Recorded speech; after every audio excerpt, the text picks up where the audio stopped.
We're glad to have you back on iBrand Daybreak, and now we start with the morning motivation segment. Now we are looking at the female Uber or boat drivers are now gaining ground in Nigeria. These women are confident and brave on wheels.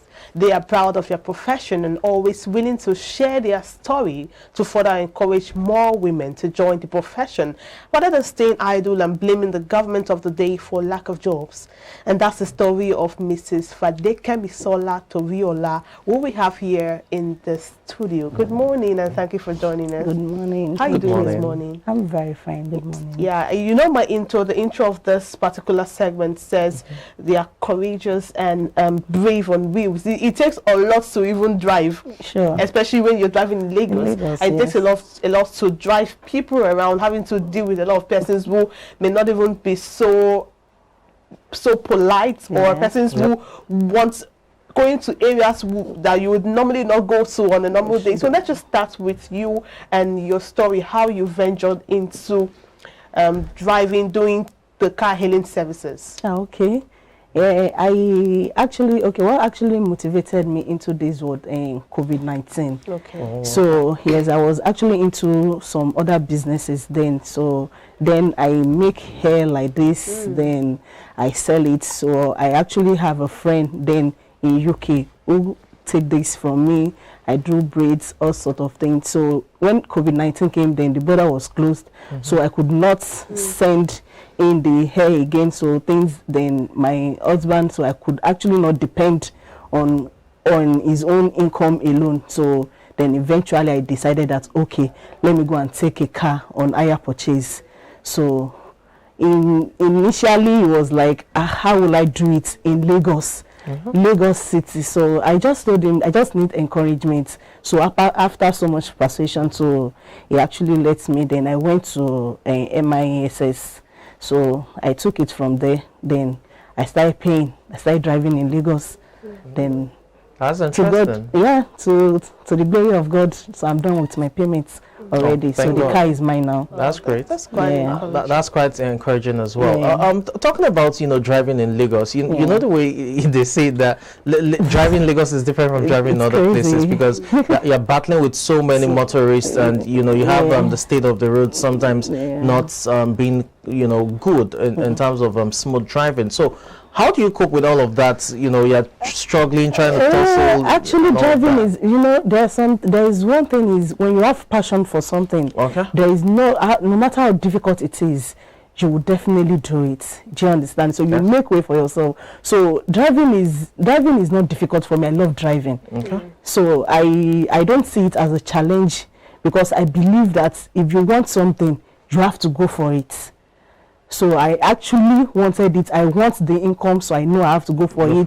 Looking away from any challenges coming. A lot of challenges has come, but I do overcome it. Now looking at the risk involved, how was your husband able to handle that? Because I'm sure any man that really loves his wife, and I'm sure your husband loves you, would be bothered about, honey, I'm going to, where you don't even know who you're picking today, if he's a criminal or she is a kidnapper. But how was he able to deal with that? Okay, well, let me say, I'm the one driving, but we drive together, because I always share my location with him. Whenever I'm leaving the house, I share my location. Till now, when I'm dropping a passenger, is going to give me a call. You're at this so location, then I will tell him, yes, okay, I'm going to pick another passenger at so place. So we move together no matter where. That's great. That helps conquer his fear. Yes, that helps conquer his fear. So if he's not able to get me in 5 minutes, he starts calling me that where are you, I'm unable to reach you. Then I'll tell him I'm fine. I'm just trying to do something. So that's all. That's great. Let's delve into the commercial aspect of things now. How lucrative has it been for you, when it comes to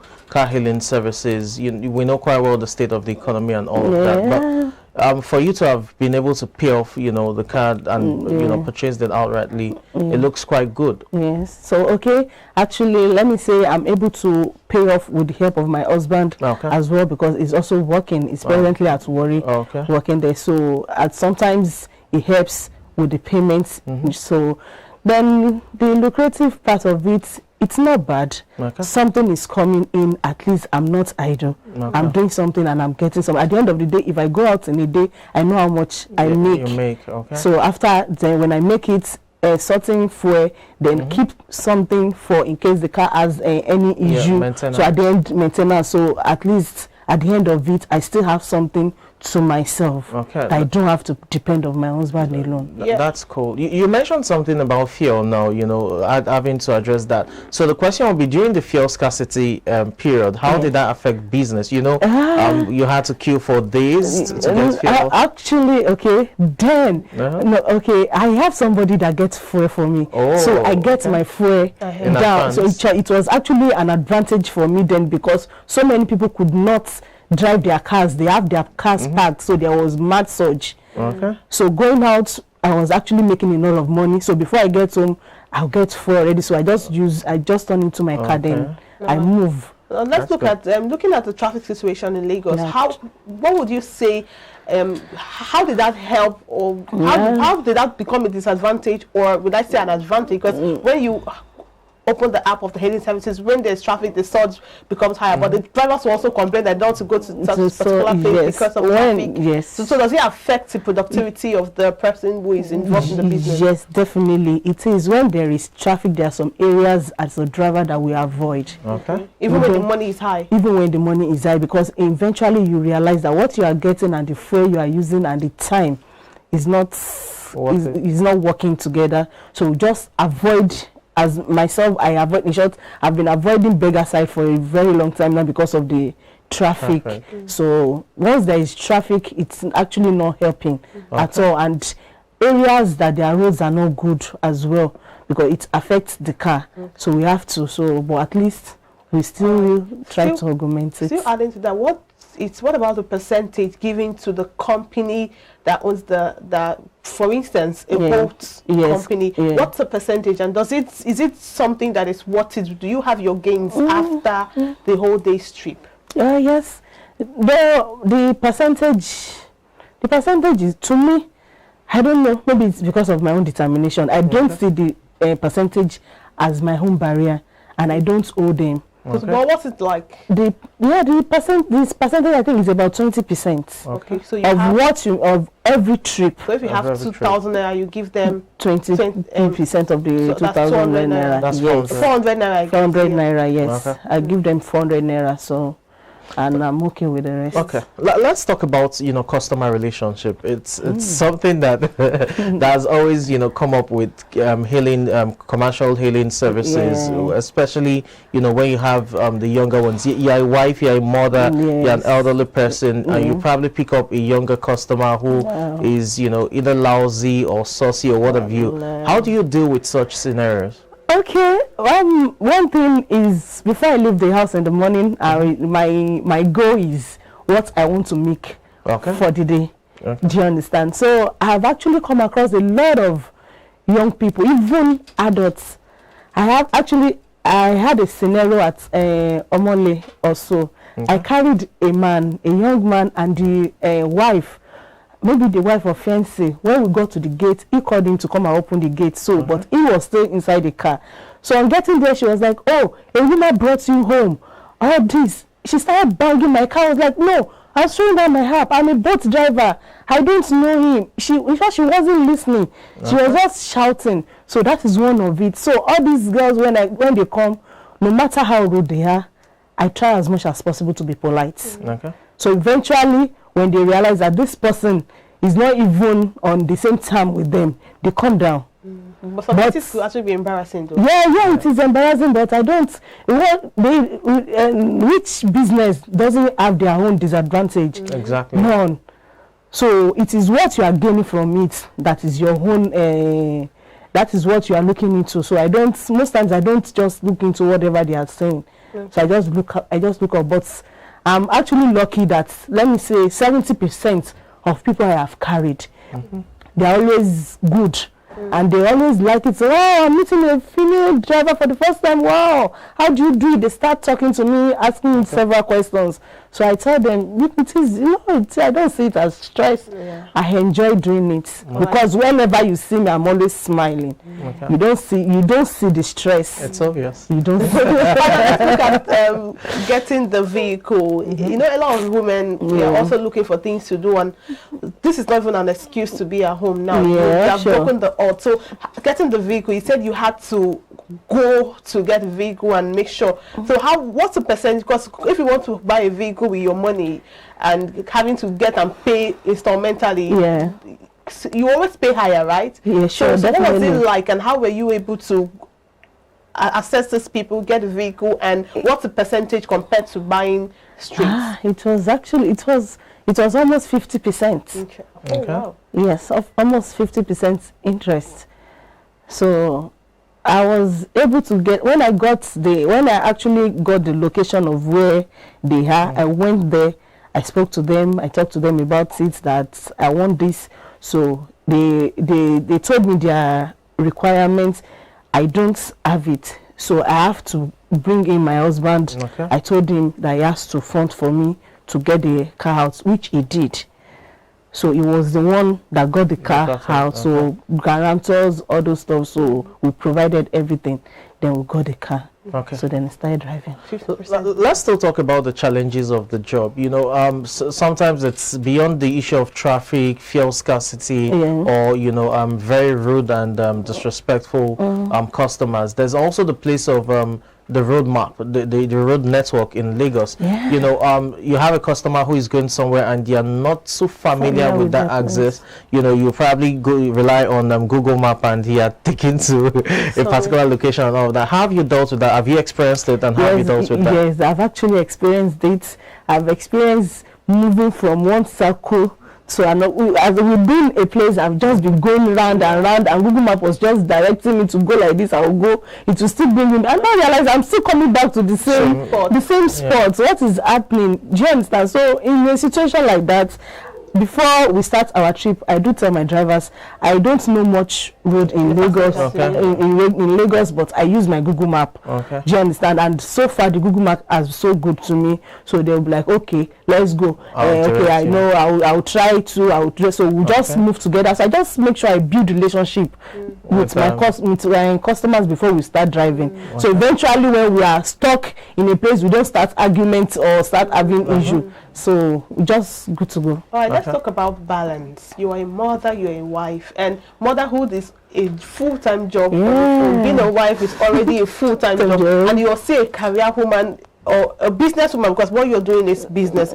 How are you able to create that balance and not break down at some point? Because you look like everything is really fine with you. Okay, now with my kids, I actually have my siblings with me. So most times when I'm out, especially weekend, during the week, I go out when I send them to school, when they are already in school. Then I come back before they close. Okay. So I come back, or maybe when they are closing, I'm already home. Do you understand? So, but during the weekend, I have my siblings at home because they also go to work. So I have them at home. During the weekend, then I just moved and I close latest by 7. I'm back home. Okay, that's great. So what other challenges can anyone encounter when it comes to commercial hailing services? Driving in Lagos is crazy. How?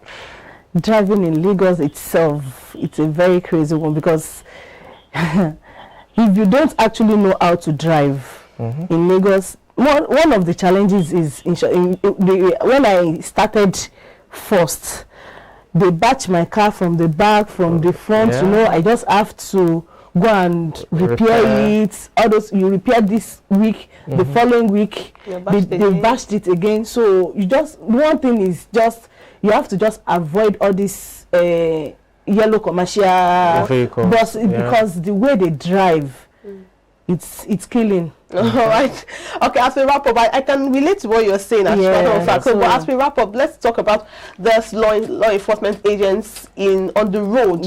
Last mile, the road safety, VIO, that people don't want to see with their eyes. So how are you able to well, I'm sure you have your papers complete, by the way. But then sometimes, you know, some of these agents, they can look for something you don't even know is there. And how are you be able to cope with these people and not fall into their traps most times? Yeah, I don't, because like I'm a lot about this season because I'm always very, very careful. Okay. So once they say this place is a one-way traffic light, I don't just, so I just say I'm always maybe careful or lucky, I don't know. But sometimes I don't even know one way because there's no signpost there. So, but I've never fallen. And you will not fall. Amen. I've never. All right, thank you so much, Fadekemi Sola. We appreciate you. Please keep doing what you're doing. And I just wanted to give some 30 seconds words to some women who are listening to you and probably are using as an excuse, I don't have what to do to be at home. Just tell them what you need to tell them. Okay, what I need to tell them is just break that barrier. You just have to move out of your comfort zone. Somebody like me, I have done a lot of things. I've did more. There was a time I was at Kara. You see me in the morning, you won't believe this is me. I'll go to Kara as early as 5. I'll go and take cow skin. I'll scrape it, fry it, sell it. I have people that comes to take it. So when the price goes up, I have to stop it. Just break the barrier. Once you believe you can do it, then you can do it. You just have to go for it. As well, I do ashwebi.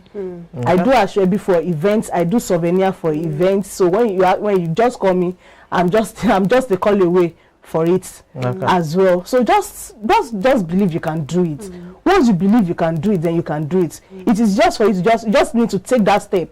Okay. It is just a step. Just take the step, then you are fine. You are good to go. Thank you so much, Fadekemi Sola, for that those words of encouragement and also wisdom. We appreciate your time on the show, by the way. Thank you very much. Thank you. All right, that was Fadekemi Sola Toriola, amazing one there. Please do well to listen and learn from that. We'll take a short break now. We still have more interesting segments for you on the show this morning. Stay with us.